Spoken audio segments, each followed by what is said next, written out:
नमस्कार। आपके YouTube channel school study point पे मैं आप सबका हार्दिक स्वागत करता हूं। आज का हमारा टॉपिक है भारत का राष्ट्रपति।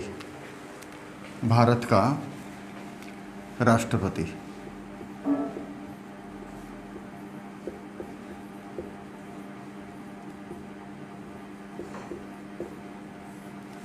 President of India.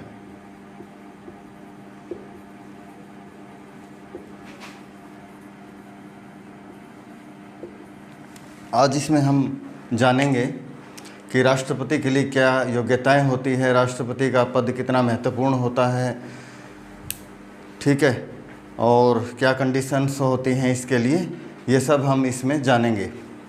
तो सबसे पहले जो संविधान के जो अनुच्छेद दिए गए हैं जिनके तहत ये प्रावधान दिया गया है वह मैं आपको बता देता हूँ। अनुच्छेद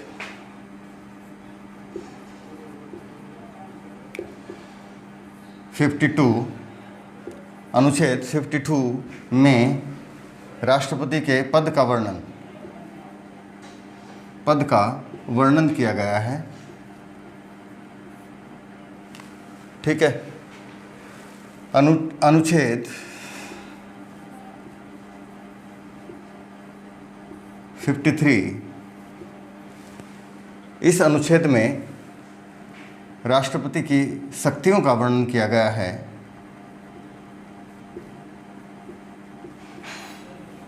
शक्तियों का वर्णन किया गया है। अनुच्छेद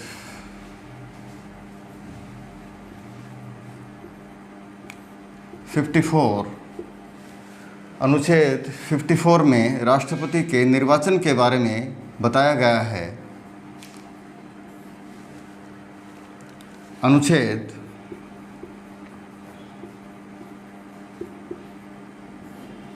55, इस अनुच्छेद में निर्वाचन की विधि, राष्ट्रपति के निर्वाचन की विधि बताई गई है कि किस प्रकार से राष्ट्रपति का चुनाव होगा। अनुच्छेद 56 में राष्ट्रपति की पदावधि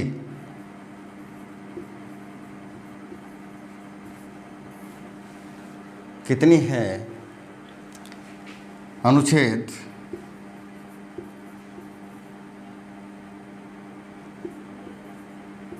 57 में पुनः निर्वाचन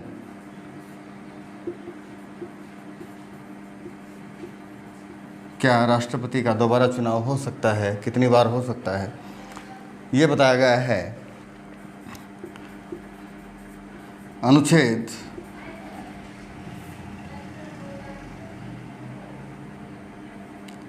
58 में राष्ट्रपति की योग्यताएं क्या होती हैं, योग्यता के बारे में बताया गया है कि क्या कंडीशन है राष्ट्रपति बनने के लिए। अनुच्छेद 59 में शर्तें दी गई हैं। 59 में राष्ट्रपति बनने के लिए योग्यता और शर्तें 58 59 में, और अनुच्छेद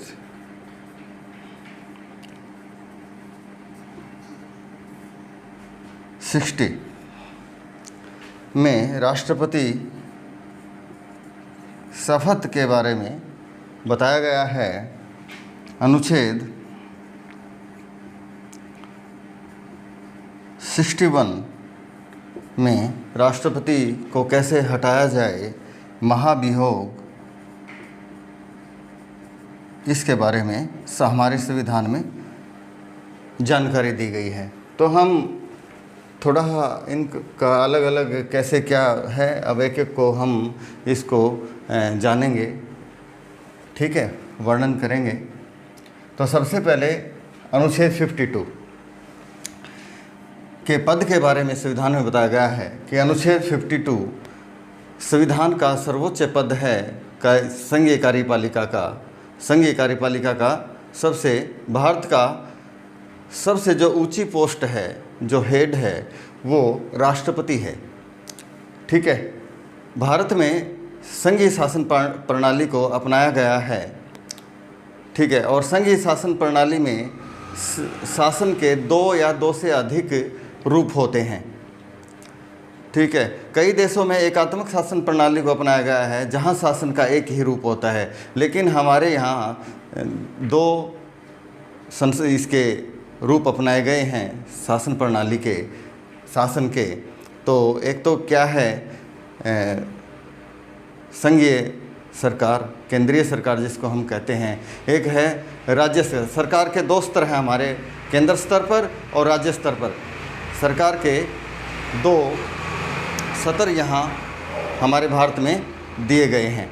और संघीय कार्यपालिका जो होती है वो भी 2 तरह की होती है, एक स्थायी होती है और एक अस्थायी होती है।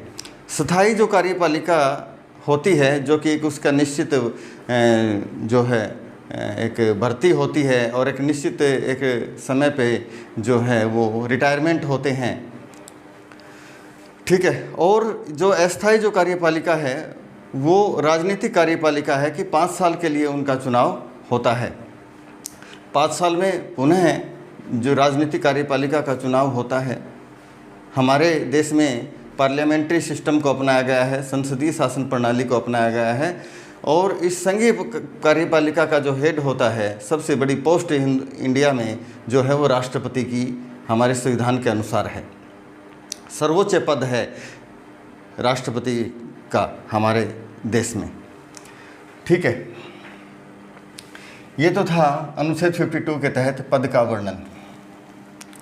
और राष्ट्रपति के पास जितनी भी शक्तियां हैं उनका, राष्ट्रपति जो है, जो संघ का कार्यपालिका में जो मंत्रिपरिषद होती है उसकी मंत्रिपरिषद होती है, उसकी सलाह से उनका प्रयोग होता है, करता है। ठीक है, इसके बाद हम बात करते हैं 53 की। 53 में जो है राष्ट्रपति को अनेकों शक्तियाँ दी गई हैं, जैसे कार्यपालिका शक्ति के अंतर्गत जो है मैं आपको बताऊंगा, नियुक्ति की शक्ति है, विधायी शक्ति है, और जो है वित्तीय शक्ति है, और न्यायिक शक्ति है, आपात शक्ति है। तो इस प्रकार से बहुत सारी जो है ना शक्तियाँ राष्ट्रपति को दी गई हैं। तो इसका वर्णन हम अलग से करेंगे। 54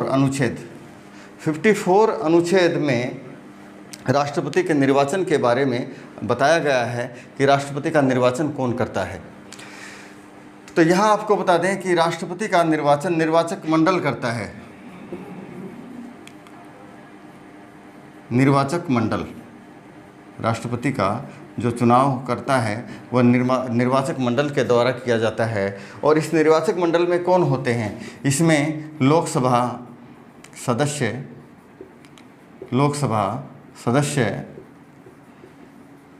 राज्यसभा के सदस्य, राज्यसभा के निर्वाचित सदस्य, विधानसभाओं के सदस्य, राज्यों की जो विधानसभाएं हैं उनके सदस्य, विधानसभाओं के सदस्य। ठीक है, और केंद्र पर शासित जो प्रदेश हैं उनकी विधानसभाओं के सदस्य। केंद्र शासित प्रदेश, विधानसभा। हमारे देश में क्या है कि लोकसभा के सदस्य, राज्यसभा के सदस्य, विधानसभाओं के सदस्य, ये निर्वाचक मंडल है जो कि राष्ट्रपति का चुनाव करते हैं। और राष्ट्रपति का जो चुनाव होता है वो अप्रत्यक्ष विधि द्वारा होता है, यानी कि जनता के द्वारा चुने हुए सदस्य राष्ट्रपति का चुनाव करते हैं। ठीक है, और मैंने यहाँ केंद्र शासित प्रदेशों की विधानसभाओं का भी नाम लिया। हमारे देश में 2 केंद्र शासित प्रदेश हैं जिनकी विधानसभाएं हैं। तो एक तो मैं बता दूं, दिल्ली केंद्र शासित प्रदेश, इसकी विधानसभा के सदस्यों को भी अधिकार है राष्ट्रपति के लिए चुनाव करने का। और पुडुचेरी, पुडुचेरी में भी विधानसभा है, तो यहाँ के सदस्य भी राष्ट्रपति के चुनाव में भाग लेते हैं। ठीक है। अब ये निर्वाचक मंडल है जिसके द्वारा राष्ट्रपति का चुनाव होता है। और आपको एक बात बता दें, विधान परिषद भी होती है राज्यों में। विधान परिषद सभी राज्यों में नहीं है, विधान परिषद सभी राज्यों में नहीं है, केवल भारत के 7 राज्यों में है। इसलिए विधान परिषद के जो सदस्य हैं वो राष्ट्रपति के चुनाव में भाग नहीं ले सकते। ठीक है। चलिए, अब ये तो था निर्वाचन। अब बात करते हैं निर्वाचन की विधि, किस प्रकार से राष्ट्रपति का चुनाव, वो कौन सी रीति है जिसके तहत किया जाता है। ठीक है। तो आपको बता दें कि राष्ट्रपति का जो चुनाव है वो समान प्रतिनिधित्व प्रणाली, राष्ट्रपति का जो चुनाव है वो समान प्रतिनिधित्व प्रणाली,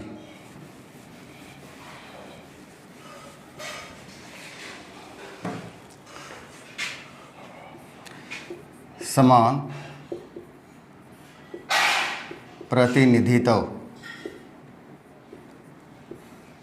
प्रणाली के तहत किया जाता है राष्ट्रपति का चुनाव। ठीक है। यहाँ पर जो राष्ट्रपति को जो वोट करते हैं लोकसभा और राज्य, एक तो संघीय जो सरकार है, जो संसद के जो सदस्य हैं, लोकसभा और राज्यसभा के सदस्य हैं, वो एक संघीय शासन प्रणाली के तहत हैं। तो यहाँ पर जो संघीय जो शासन जो प्रतिनिधित्व है, ठीक है, वो और जो राज्यों की विधानसभाओं के जो सदस्य हैं उनके जो वोट हैं, उनकी जो वैल्यू है वो समान मानी जाएगी। ठीक है। हमारे यहाँ जो संघीय शासन के अंतर्गत जो निर्वाचित सदस्य हैं, जैसे लोकसभा है, लोकसभा के निर्वाचित सदस्य कितने हैं? 543। ठीक है, 543। इसके बाद राज्यसभा के निर्वाचित सदस्य कितने होते हैं? राज्यसभा के निर्वाचित सदस्य 233 होते हैं। ठीक है। तो ये कुल जो है जो 776 का आंकड़ा है, ये जो संघीय प्रणाली के तहत वोट वैल्यू है लोकसभा और राज्यसभा के सदस्यों की 776 की संख्या है। ठीक है। और जो राज्य विधानसभाएं हैं, जो हमारे राज्य विधानसभाएं देश की जितनी भी राज्य विधानसभा हैं, उनके जो सदस्य हैं उनकी जो संख्या है 4120 है। कितनी है? 4120। तो इसलिए जो 776 का जो वोट की वैल्यू है वो 4120 के बराबर है। तो इसलिए यहाँ पर जो राष्ट्रपति का जो निर्वाचन की विधि है, समान प्रतिनिधित्व प्रणाली को अपनाया गया है। यानी कि केंद्रीय स्तर पर, संघीय स्तर पर जो वोट होते हैं सांसदों के वो 776 है। वो उनकी जो वोट वैल्यू है वो राज्य विधानसभा के, हमारे देश में सभी राज्यों की विधानसभाओं के कुल मत होते हैं 4120। तो ये समान वैल्यू है इनकी। तो एक जो विधानसभा का जो मेंबर है उसकी जो वैल्यू निकालनी होती है वोट की, विधानसभा के एक मेंबर की, तो वो कैसे निकालते हैं कि राज्य की कुल जनसंख्या, राज्य की कुल जनसंख्या बटे में जो है कुल विधानसभा क्षेत्र, उस राज्य के कुल विधानसभा क्षेत्र, उस राज्य के कुल विधानसभा क्षेत्र। तो एक विधायक के मत मूल्य आ जाएगा, कुल विधानसभा क्षेत्र कितने हैं उस राज्य में। ठीक है।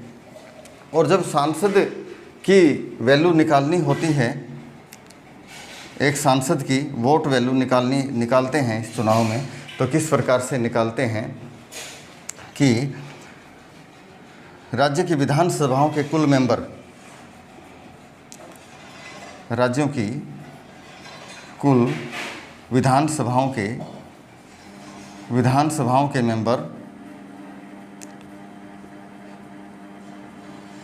सदस्य, ठीक है, बटे में जो सांसदों की जो संख्या है, जो लोकसभा और राज्यसभा के जो 776 जो सांसद है इनकी संख्या। तो इसमें क्या है, एक सांसद के वोट की वैल्यू निकल आएगी। तो इस प्रकार से जो है चुनाव होता है। और इसमें मैं आपको बताऊं निर्वाचन की विधि में और किस प्रकार से उसको विजेता घोषित, किस प्रकार से वोट डाला जाता है।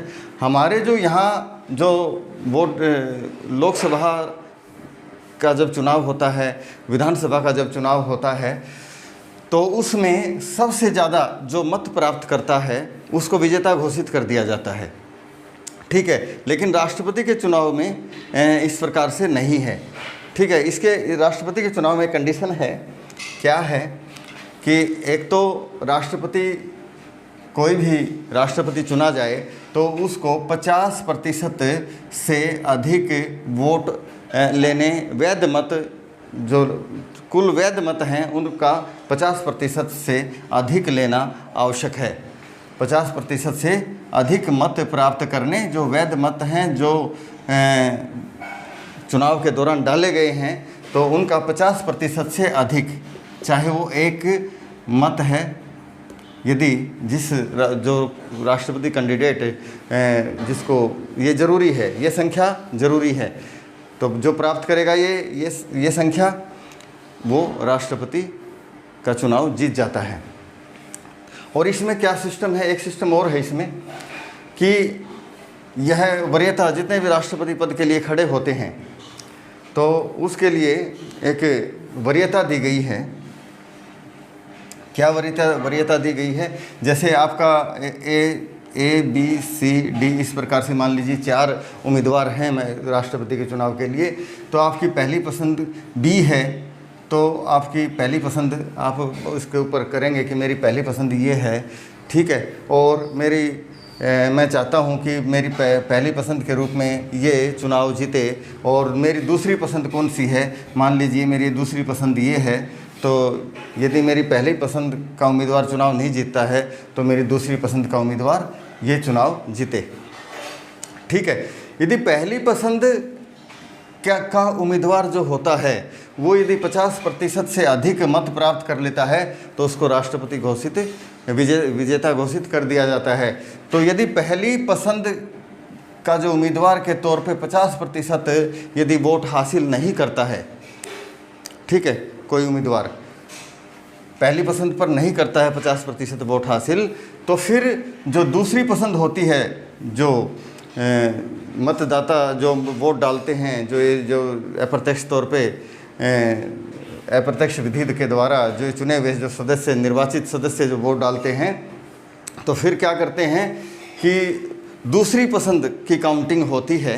तो दूसरी पसंद की जो काउंटिंग होती है तो उसमें 50% से जो अधिक मत प्राप्त कर लेता है उसको विजेता घोषित कर दिया जाता है। लेकिन ये अभी तक एक ही बार हुआ है, जब वीवी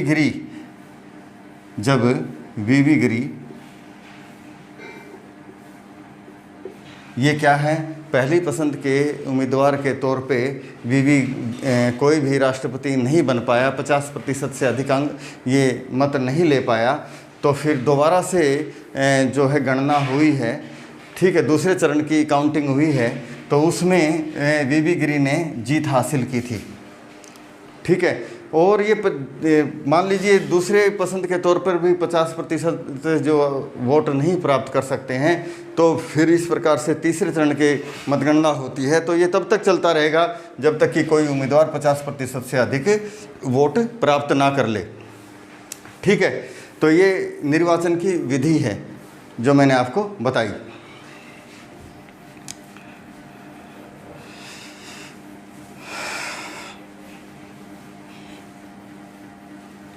चलिए आगे चलते हैं। तो हमने क्लियर किया, अनुच्छेद 52 को भी क्लियर कर दिया है, अनुच्छेद 53 को भी क्लियर कर दिया है, क्या क्या शक्तियाँ हैं वो मैं आपको अलग से वीडियो में मैं कराऊँगा।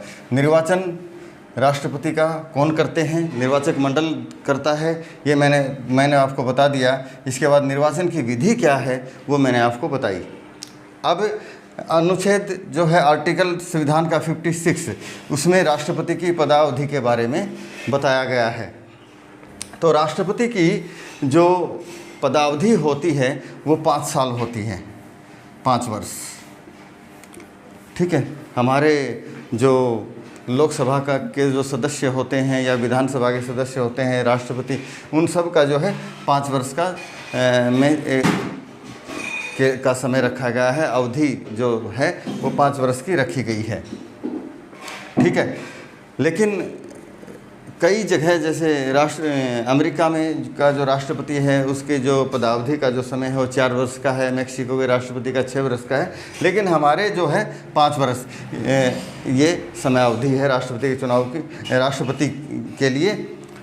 ठीक है, ये जो 5 वर्ष है वो कब स्टार्ट होंगे? ये नहीं कि चुनाव जीत गए हैं राष्ट्रपति, ठीक है, उनका जो है स्टार्ट हो गया है समय। जब शपथ लेते हैं, शपथ, उनकी शपथ लेने से ही उनका कार्यकाल शुरू हो जाता है। शपथ से लेकर के जो 5 साल बनते हैं, ठीक है, तो ये जो 5 साल बनते हैं तब तक राष्ट्रपति रह सकता है।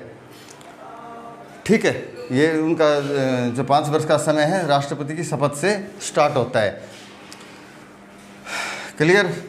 अनुच्छेद 57, तो ये पदावधि मैंने आपको बताई 5 वर्ष की राष्ट्रपति की होती है, और शपथ से लेकर के जब तक 5 साल पूरे हो जाते हैं तब तक वो अपने पद पर बना रहता है। ठीक है, और फिर जब उसका कार्यकाल समय जो पूरा होने को होता है उससे पहले जो है नए राष्ट्रपति के लिए चुनाव प्रक्रियाएं पूरी कर ली जाती हैं। और अब 57 में पुनः निर्वाचन के बारे में दे रखा है, पुनः निर्वाचन के बारे में। क्या एक राष्ट्रपति कितनी बार राष्ट्रपति बन सकता है? एक आदमी, एक व्यक्ति कितनी बार राष्ट्रपति बन सकता है, ये इसमें 57 में बताया गया है।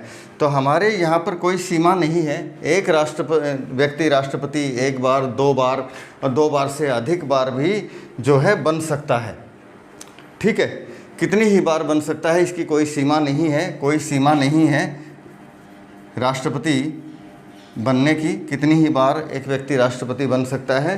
ठीक है, और जैसे अमेरिका में है, अमेरिका में सिर्फ 2 बार ही एक व्यक्ति राष्ट्रपति बन सकता है, इससे अधिक नहीं। तो ये हमारे यहाँ कोई कंडीशन नहीं है।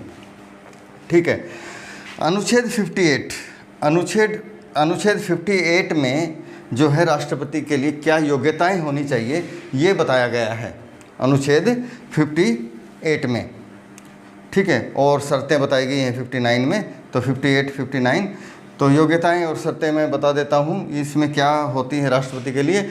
एक तो इसमें बता रखा है कि योग्यता उसकी उम्र 35 साल पूर्ण कर चुका हो, 35 साल पूर्ण कर चुका हो वह राष्ट्रपति बन सकता है।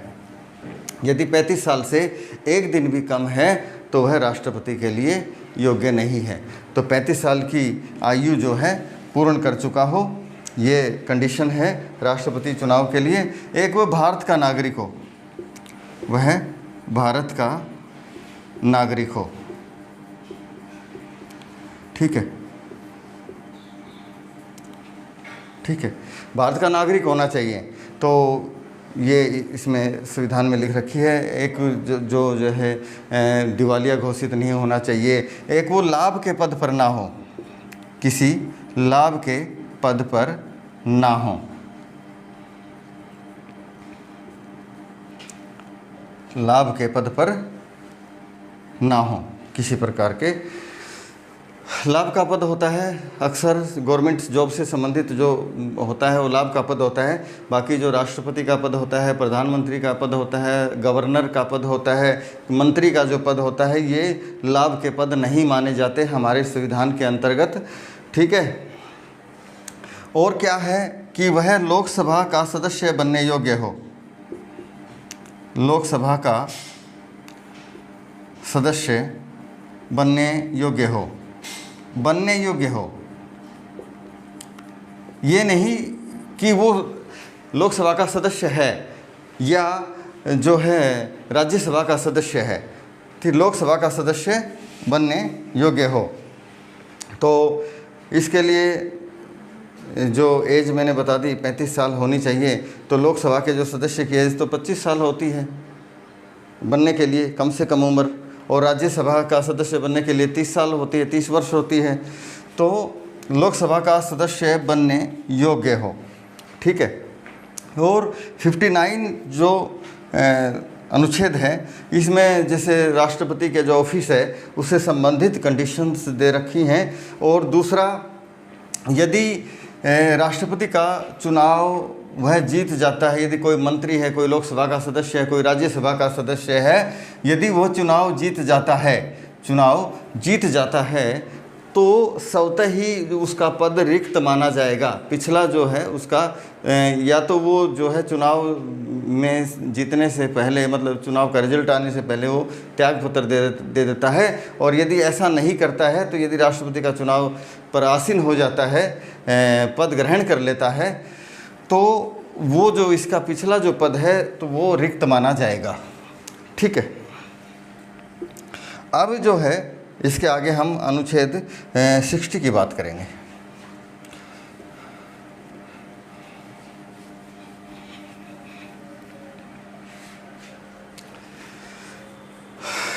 (58, 59 हो गई हैं और अनुच्छेद 60। तो राष्ट्रपति, ठीक है, चुनाव हो गया, चुनाव जीत गया, ठीक है, राष्ट्रपति चुन करके आ गए। अब उनको पद व गोपनीयता की शपथ कौन दिलाएगा? उनको शपथ जो है जो सुप्रीम कोर्ट होता है, सुप्रीम कोर्ट का चीफ जस्टिस यानी कि मुख्य न्यायाधीश, उच्चतम न्यायालय का,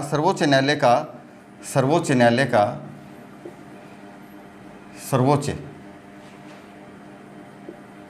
सुप्रीम कोर्ट होता है सर्वोच्च न्यायालय का जो मुख्य न्यायाधीश होता है, मुख्य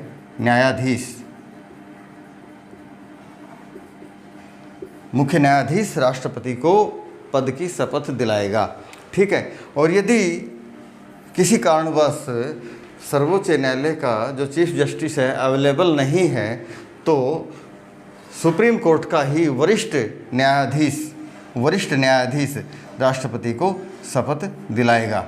वरिष्ठ न्यायाधीश राष्ट्रपति को शपथ दिलाएगा, ठीक है। ये अनुच्छेद 60 में दे रखा है, ठीक है। चलो अब जो है हम बात करते हैं अनुच्छेद 61 की। अनुच्छेद 61 में महाभियोग के बारे में बताया गया है, राष्ट्रपति को कैसे हटाया जा सकता है और राष्ट्रपति को कौन हटा सकता है, ये अनुच्छेद 61 में दे रखा है।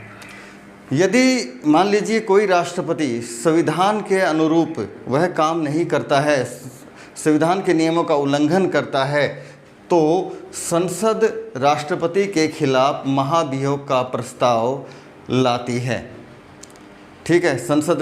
संसद के किसी सदन में भी महाभियोग का प्रस्ताव लाया जा सकता है राष्ट्रपति के खिलाफ। यदि एक सदन में पास हो जाता है, मान लीजिए लोकसभा में उस राष्ट्रपति को हटाने के लिए महाभियोग का प्रस्ताव लाया गया है, ठीक है, और यदि उसमें वो पास हो जाता है, फिर राज्यसभा में पास किया जाता है और उसके बाद राष्ट्रपति के ऊपर महाभियोग लग जाता है और उनको हटा दिया जाता है, ठीक है। लेकिन अच्छी बात यह है कि अभी तक भारत के किसी भी राष्ट्रपति के ऊपर महाभियोग नहीं लगा है, ठीक है।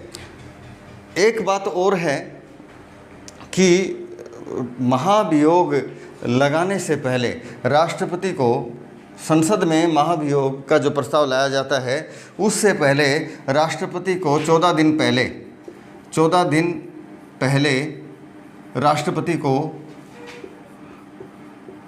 राष्ट्रपति महोदय को लिखित सूचना दी जाती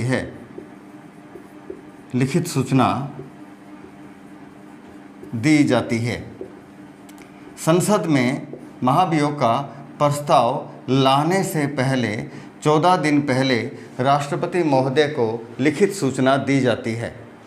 ठीक है, लिखित सूचना देने के बाद राष्ट्रपति महोदय त्यागपत्र दे देते हैं तो ठीक है, और यदि त्यागपत्र नहीं देते हैं तो उनके खिलाफ सदन में महाभियोग का प्रस्ताव लाया जाता है और दोनों सदनों में पास करके हटा दिया जाता है। लेकिन भारत में अभी तक ऐसा नहीं हुआ है। ठीक है, और जो यदि राष्ट्रपति की अपने पद से त्यागपत्र दे देते हैं तो राष्ट्रपति की जगह जो उपराष्ट्रपति होते हैं वो राष्ट्रपति का कार्यभार संभालते हैं। ठीक है, और यदि अचानक किसी राष्ट्रपति की मृत्यु हो जाती है तो भी उपराष्ट्रपति कार्यभार संभालते हैं। ठीक है, और यदि उनको पद से हटा दिया जाता है तो भी उपराष्ट्रपति जो है राष्ट्रपति का कार्यभार संभालते हैं। तो राष्ट्रपति यदि त्यागपत्र देते हैं तो राष्ट्रपति किसको त्यागपत्र सौंपेंगे? उपराष्ट्रपति को वो अपना रिजाइन सौंपेंगे, अपना त्यागपत्र सौंपेंगे। ठीक है, तो इस प्रकार से जो है राष्ट्रपति पद से जो हटते हैं तो उपराष्ट्रपति को जो है अपना रिजाइन दिया जाता है। ठीक है, उपराष्ट्रपति होता है राज्यसभा का सभापति। तो जब राष्ट्रपति वे राष्ट्रपति का कार्यभार देखते हैं, राष्ट्रपति का काम देखते हैं, तो फिर वो उस दौरान राज्यसभा की अध्यक्षता नहीं करते। तो राज्यसभा की अध्यक्षता उस समय कौन करेगा? उपसभापति करेगा। राज्यसभा का जो उपसभापति होता है वो करेगा।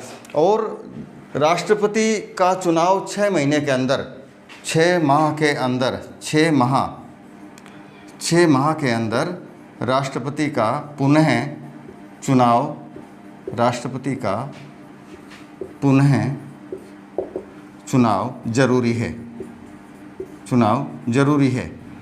ठीक है, 6 माह के अंदर अंदर।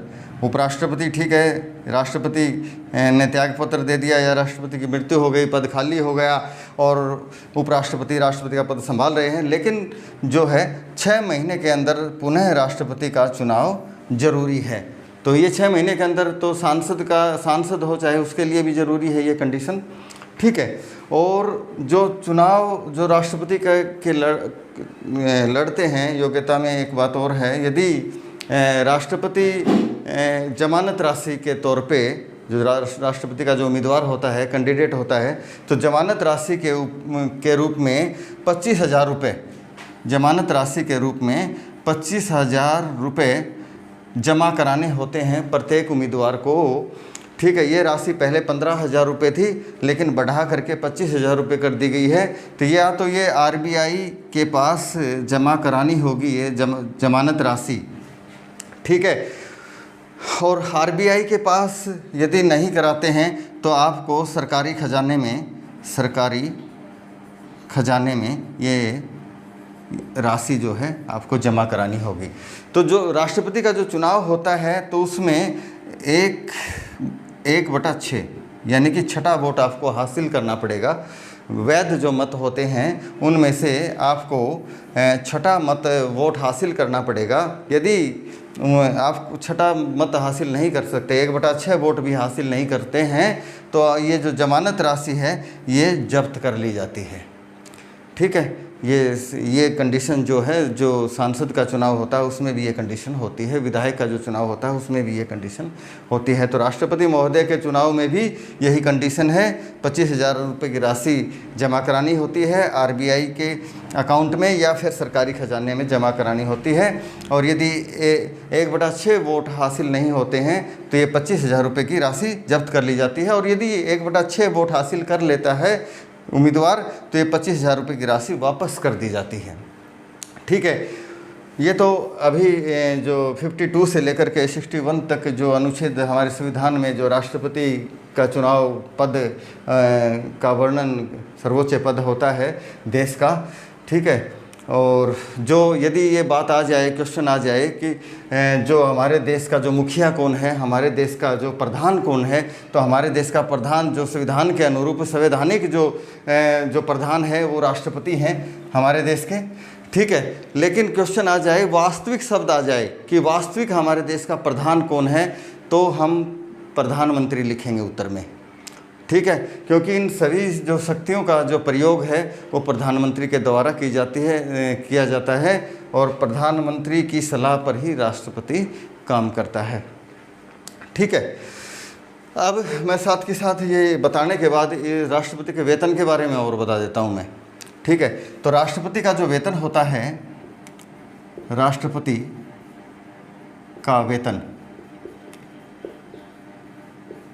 का वेतन 5 लाख रुपए होता है। कितना होता है राष्ट्रपति का वेतन? 5 लाख रुपए होता है। उपराष्ट्रपति का वेतन कितना होता है? उपराष्ट्रपति का वेतन 4 लाख रुपए होता है, 4 लाख, ठीक है। और जो राज्यपाल होते हैं, गवर्नर, उनका वेतन 3.5 लाख रुपए होता है, ठीक है। तो उम्मीद करता हूँ कि ये टॉपिक आपको समझ में आया होगा, ठीक है। और यदि आपको ये पसंद आया हो तो शेयर व लाइक ज़रूर करें। थैंक यू, धन्यवाद।